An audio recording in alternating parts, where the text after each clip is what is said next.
What's going on, guys? Top Tier Gaming here, and man, I have been dying to do a video today. I've been excited to do this video all day because this is one of my favorite decks of all time. It's Traptrix.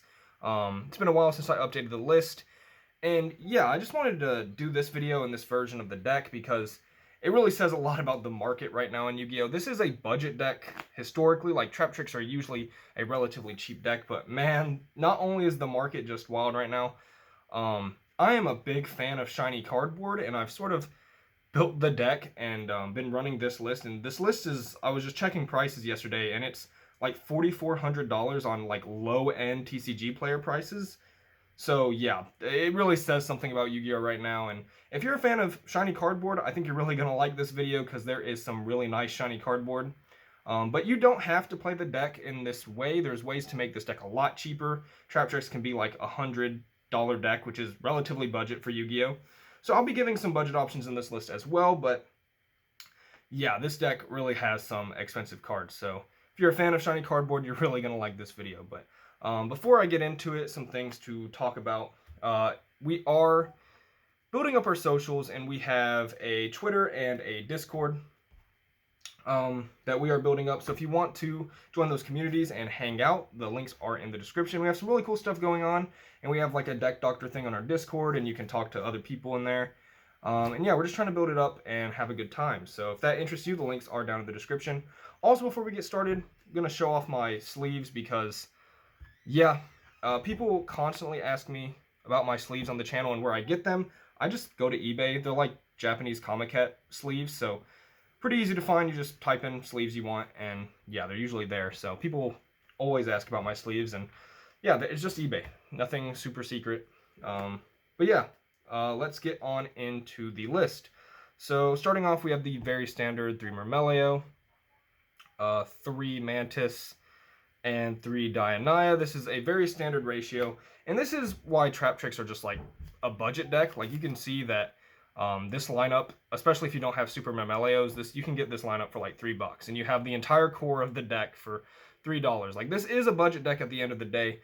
You'll just see as the deck profile goes on that cards are really expensive. So, yeah, this is the standard 9. I choose not to play Atrax because I'm not running like Torrential Tribute in this list, but that is definitely an option you can go, and Torrential's a fantastic card. It's just not in this list because I haven't tested around with it as much, and this is the list I've been playing for a while with a couple of changes from my last build. And yeah, standard 9, these are just the 9 best Traptrix.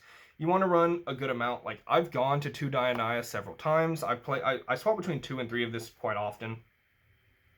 But right now, it's just like, I really want to open a Traptrix monster, and playing 3 Dionaya maximizes the chance of doing that. These are just your best starters because you want to make Traptrix Sarah. And yeah, 9 Traptrix monsters. It's very standard, so I try to run through that pretty quickly. And then extenders for the Traptrix monsters. We have 3 Parallel Exceed and 3 Brigandine. These are both fantastic extenders for Traptrix because the whole deck revolves around summoning a Traptrix monster and making Traptrix Sarah, who is just like, I don't want to say your boss monster because she's a tiny, small monster, but she does get your snowball going, so you can go into your win conditions and win the game from there by interrupting your opponent. And these are just very, very helpful because Parallel Exceed plus a Traptrix monster is Sarah plus Rafflesia, which have great synergy. Obviously, Traptrix Rafflesia being best in Traptrix because she has more synergy and more options to send from deck as opposed to any other deck making Rafflesia.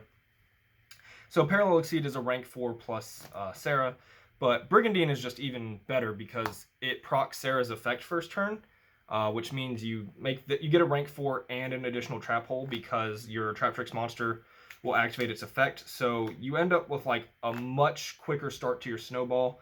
And Brigandine has more versatility as well because you don't like this always makes Rafflesia for me. Well, I say always, but most often it's making Rafflesia, especially first turn. But with Brigandine, you can actually go into Redoer as well because Brigandine is a trap card, giving you an extra interrupt. And yeah, these are just 2 card combos to have with your Traptrix, right? Like Myrmeleo Brigandine is such a crazy opening, and you're going to win most of the games that you open that if it doesn't get interrupted. But then you can open like both of these at the same times, and you can get some hands in Traptrix where you land on like 8 interrupts at the end of your turn, depending on what traps you have. Like 6 to 7 interrupts is pretty common if you open really good. So yeah, you can actually have some really ridiculous end boards and so much snowball in this package. But yeah, essentially these extenders, just allow you to make rank 4s on top of your Traptrix monsters. So that's very, very good. Next up, we have, I guess, more extenders, but there's so much more in this deck. You have the Dogmatika package. So the Dogmatika package fills all the gaps in Traptrix, in my opinion, and I feel like it's a mandatory run. However, there are definitely budget options you can play over the entire Dogmatika package. Like, you can just run more traps or more like extenders, and you don't have to play this package at all. However, I feel it's super, super good because Ecclesia does a lot for the deck. So first of all, it is a level 4 extender, so if you need to make a rank 4, you can just like not use her effect. That doesn't happen often, but what it means if she gets impermed or her effect gets negated but she's not destroyed, you can still make rank 4 plays with her, which is very nice. She searches a normal trap for Traptrix Sarah, which is super good because it means you will be able to resolve Traptrix Sarah's effect. And Fleur-de-Lis is a wild card for this deck because Traptrix's big problem is that it doesn't have a main deck way to deal damage. It always struggles closing out games and usually just plays an attrition grind to out-resource the opponent and then win from there. But Fleur-de-Lis, Traptrix can make some simplified game states, and Fleur-de-Lis is an absolute beast in those. Just a special summon 3k when it attacks, and it can keep getting bigger if you protect it. Fleur-de-Lis does so much damage, and if you protect your Dogmatika board, you can end up swinging for like 5k out of nowhere. And I've just closed out games with the Dogmatika package because it really can dish out some damage really quick, as well as provide so much synergy for the deck. So the Dogmatika package is something I think is very, very powerful in Traptrix, and it's pretty much in every list I run, but again, you can play Traptrix without it just fine. And then 3 Ash Blossoms. So I played lists with a bunch of hand traps, a bunch being like 7 or 8. And then right now in this version, I'm just playing these 3 as far as hand traps go, and I'm choosing to play more board break go second cards that are like good going first and second, like the Dogmatika package, for instance. Nadir Servant is a crazy go second card that can bait negates and get you ways to out your opponent's field. Same with Fleur-de-Lis. Just the ability to extend there is very, very nice. So I'm choosing to play more board break go second stuff rather than a bunch of hand traps that are like less impactful, although good. I also have a list where I play like Phantasmes and Nibiru in this deck, so you can do a lot with the hand trap lineup and take a bunch of like the super pricey cards out for like Nibirus and Phantasmes. So that's a way to make this deck a lot cheaper. I'm just not playing that version because I like to run the more board break go second and like powerful tech cards. So just 3 Ash Blossom as far as hand traps. And that's it for the monster lineup. And then on to spells, which is, you'll notice that the main deck monsters actually don't make the price of this deck that much. I think the entire thing is like close to maybe $200, but the spell lineups are where like Yu-Gi-Oh is just ridiculous right now, because 3 Prosperity. This card's kind of mandatory in Traptrix because your deck's a whole bunch of 2-card combos. So you want to open a Traptrix monster plus Parallel, Brigandine, or Nadir Servant, or Ecclesia. You want to make sure you open a Traptrix monster and you have some flexibility in your extra deck. So 3 Prosperity is really, really good in this deck. Of course, if you can't afford Prosperity, you can use things like Desires. You can use things like just more traps, like you can run Torrential over this. Double Summon's amazing in Traptrix. So there are a lot of options you can play over this, but Prosperity is definitely the best. Like if you have a playset of Prosperity, that is very, very nice to run in Traptrix because it is such a powerful card for this deck. And then 3 Nadir Servant. Yeah, I mean, you're running the Dogmatika package, and this card is insane and honestly quite broken. So we're going to maximize on this, pretty standard.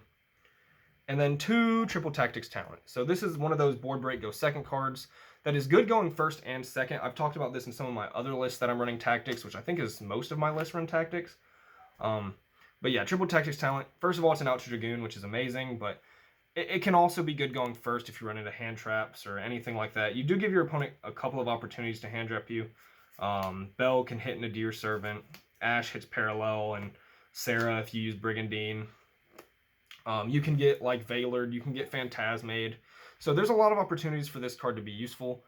And it is more of a go second card, but the fact that it's good going first is also quite nice. So yeah, that's where a lot of the price of the main deck comes from, is a spell lineup. Like Yu-Gi-Oh needs a reprint set right now. The spell lineups are really ridiculous for cards that are kind of almost mandatory in a lot of lists. Luckily, Traptrix can play in a bunch of different ways and be way more budget, but yeah, it's kind of crazy.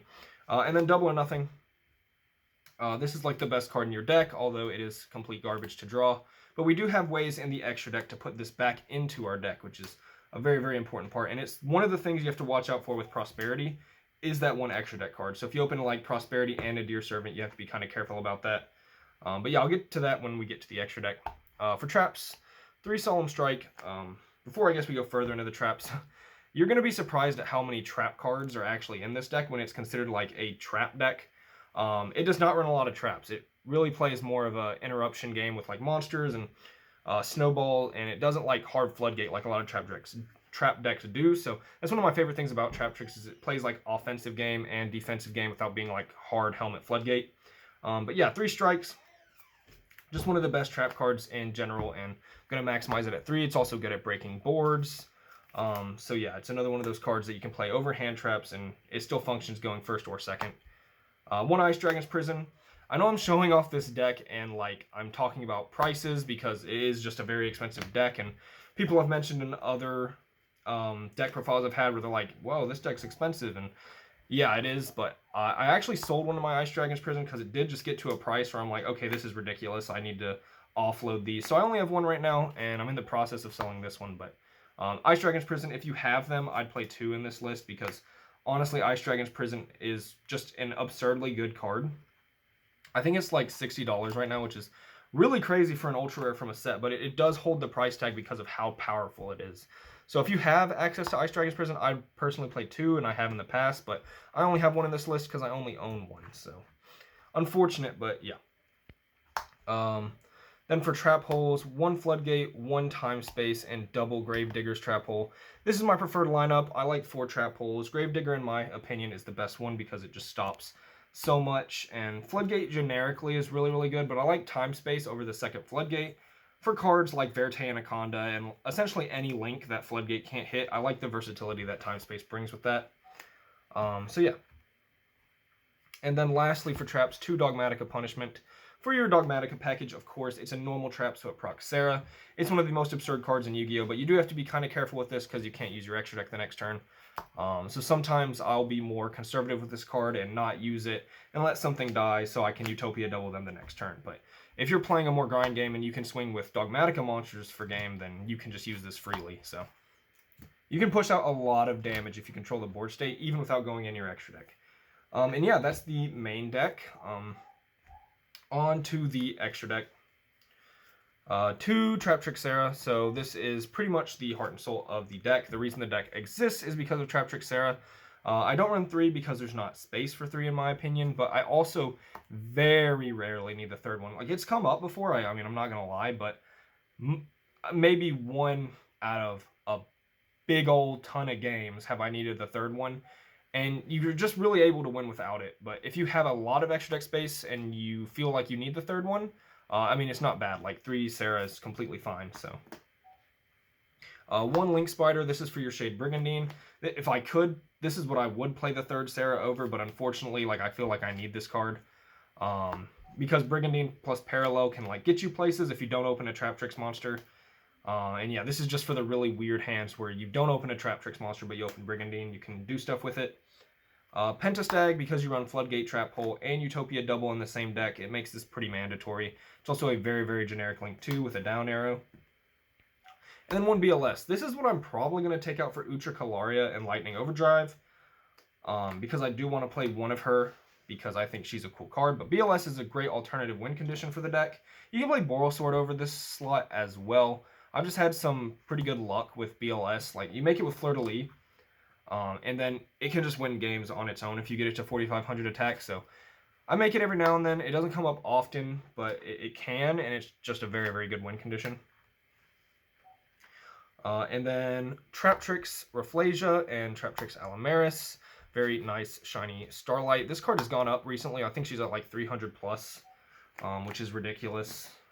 The extra deck has a lot of the prices in this deck. Like, you can see, Sarah's actually a decent price. She's like 20. Link Spider is pretty expensive right now, and BLS is absurdly expensive. So, yeah, the extra deck has a lot of price for this deck. Alamaris is a very good, cool card, and you'll see in my last look, like, I actually just run her. I'm not trying to make the deck more expensive than it is. I do run Alamaris because she's a name, so in really weird hands with Brigandine and Parallel, she can make Sarah, which is funny. But she's also just a good way to push for damage, and you have a couple of cards to proc her other effect, which is very nice, and she's also 2200, so that's really cool. But yeah, Rafflesia is just mandatory. You're going to make her almost every single game, as long as you open up, like, pretty decent. One Redoer, just like the raid boss of the deck. He's so good. Like, if you have to run any rank 4 in your deck, it should be Redoer if you don't have the space for anything else, because he is absurd with Brigandine. He honestly can win games on his own, and I make him probably the second most often besides Rafflesia, as far as Xyz go. And then one Abyss Dweller. This card also shot up in price recently, the Ultimate Dweller. He was sitting around like 40 or 50, and now he's like 100, so that's kind of crazy. But yeah, Dweller, just a very, very powerful rank 4. He's in almost every rank 4 deck because he can just win games on his own. Then we have Utopia Double and Utopia. So this is one of the things making this deck very expensive, is the Starlight Astral Utopia. It's like the only card of its kind. It's just such a cool card. And it's a win condition in this deck, so I really wanted to pick it up. Yeah, he's just sitting at such a ridiculous price tag of like $550 to $600 right now. But yeah, the Utopia package, this is a win condition, and I want to play it because it is super, super good. Next up for some Dogmatika cards. So Farajit, this is the card that I was talking about that puts back double or nothing. Like, you can send it off Nadir Servant, search Ecclesia, and then you can draw a card and put double or nothing back from your hand into your deck. I draw double or nothing a lot, so I've been playing this in my last few lists. Just because I think it's mandatory to run if you have the extra deck space. Like, this could be a third Sarah if you feel like you really want a third Sarah. But the amount of times I put back double or nothing or just fix my hand with this card is ridiculous. So yeah, and again, Starlight. So the 3 Starlights in the extra deck are what make this deck like kind of ridiculous. But again, these cards are actually super cheap. So again, the extra deck, you can play this deck very, very budget without running any of those. It's just expensive because I like shiny cardboard. 2 Natis and a Titaniclad. These are very, very standard fare for Dogmatika package. This searches either Fleur-de-Lis if you open Nadir Servant, or it can get more Ecclesias. Just depends on how things roll with hand traps and whatnot. And then Natis is pretty standard. I've played a list with one of her, but yeah, you could take one out for another Sarah, again, if you want to play 3 Sarah, or you can take one out for a Boral Sword. But 2 Natis ends up being the card I want most often, so. And yeah, that's it for the extra deck. On to the side deck. So we have 3 Nibiru. Honestly, I think the side deck might be the most expensive part about the deck. I think it is. So Nibiru, just a very, very powerful go second card. I mean, we're playing Traptrix, so we need powerful go second cards in the side deck, and Nibiru's probably just like the best one, arguably. Super powerful, mandatory in the side deck. It's good versus Prank Kids, Dragon Link, just a whole load of decks. I mean, it's hard to explain Nibiru because he's just Nibiru. Like, you run him because he's very good. I've played lists where I main deck him, but I'm just siding him in this variant. And then 3 DD Crow, the nice ulti first Crows. This is what is boosting the price of this deck by quite a bit. Yeah, DD Crow's very good at my locals, so I like, you can see some of my old lists, and I'm playing it in quite a few old lists. It's not something I threw in here just to, like, again, boost up the price. Again, you can play this card for like less than $1. DD Crow's so cheap, but ulti first near mint can end up being anywhere from like 300 to 500. I've put these at like 300 for the pricing. Kind of went with a lower end there. But yeah, DD Crow is just fantastic. It's just a really good hand trap against so many decks. And I think once Lightning Overdrive hits and Drytron arguably come back into the meta, we don't know for sure, but I think it's very possible. DD Crow's amazing against them as well. It can just be really good versus so many things, and yeah, DD Crow just a fantastic side deck card. But yeah, you can play a lot of other cards over this, depending on your locals. Like, I think Lancia is very good. I think, what is that card? Droll and Lockbird is very, very good. I forgot its name for a second. But yeah, I'm just choosing to run DD Crow because it's pretty good for my locals. And then 2 Cosmic Cyclone. Oh my goodness, I'm missing a card in my side deck. I actually have a Harpy's Feather Duster. It's just in my Ancient Gear deck right now because that's what I played the locals today. So imagine a Harpy's Feather Duster here as well. But yeah, 2 Cosmic Cyclone. Just very good versus Eldritch and decks that play Mystic Mine, and good versus Field Spell. Like, if I'm going first, I'll side this against Invoke sometimes, not often, but just depends on like what I feel I need to take out, depending on which Invoked variant it is. But yeah, Cosmic, very nice card. And yeah, this is, again, like, these are super cheap cards that are just expensive because they're ultimate. So 2 Evenly Match, just good go second card. Yeah, it can break boards. Really good versus like the back row matchups like Altergeist, and it's actually just okay against Altergeist, but like most back row decks, evenly match is very, very good. 3-pointer of the Red Lotus, because it's like my favorite side deck card. In fact, I just made an entire video about a pointer of the Red Lotus. It's especially broken in this deck because it's a normal trap, so mandatory 3 of. And then Imperial Order, because this card is broken. I do tend to play Anti-Spell, which I don't have in this because I'm trying Cosmic Cyclones. But you can take out the Cosmics for Anti-Spell, or you can like take them out for like Pankratops and 1 Anti-Spell. Because I don't run Pankratops in the side deck either. But yeah, Anti-Spell is a very good card in this deck because it stops Lightning Storm, and you know, that's just really, really good. So that is the Traptrix deck. I hope you guys enjoyed. Yu-Gi-Oh! Needs some reprints. If you've got anything from this video, Yu-Gi-Oh! Needs some reprints.